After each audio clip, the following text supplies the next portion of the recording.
2 Action News Special Report. Iowa 80, the caucuses. Good evening. John Bachman first arrived in Cedar Rapids in 1972. Just 24 years old, he entered the profession quite literally at the best time. Well, it was really the heyday. You know, when you think back, it was the golden era. And he spent much of that golden era with some of the best in the business. Dave Shea, John Bachman, and the entire Newswatch team report the day's events. And being able to co-anchor with Dave Shea was tremendous. I mean, he was a mentor and a close friend. A career that became part of Broadcast Park's enduring legacy, one that includes the kindness of those he never worked with.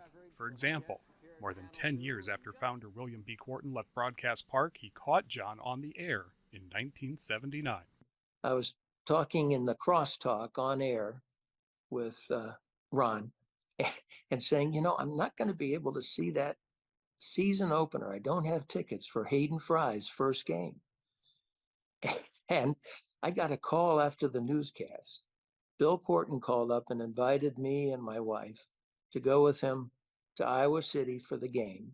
Besides his political coverage over the years, one story that stands out happened his first year. But I know we had a huge winter storm. That sort of thing stands out. John retired about a decade ago after a long career at WHO TV in Des Moines. But his son remains in the business in Florida, and he hears a lot about the struggles local television now faces. You have a smaller audience because of all the competition through technology. And then you also have less revenue because of all that. So people are having to do more with less.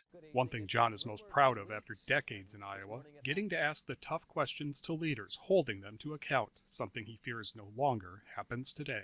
I just think that Iowa has gone a little extreme. I'm not sure that's healthy. I think one of the great things about Iowa was that we had an exchange of points of view, and then we could make some really good decisions because of that. And of course, now people aren't talking together as much. It's this polarization. Now, with many on the left and right only talking to their own side on cable news, Bachman fears that many just seek out those who agree with them. One possible idea he has to fix it: teach basic journalism in schools to help the next generation better scrutinize what they hear. They haven't learned to discriminate and find what is most likely, more accurate at least. I mean, you can't have much of a discussion if you're using false information. Nick Weig, Iowa's News Now.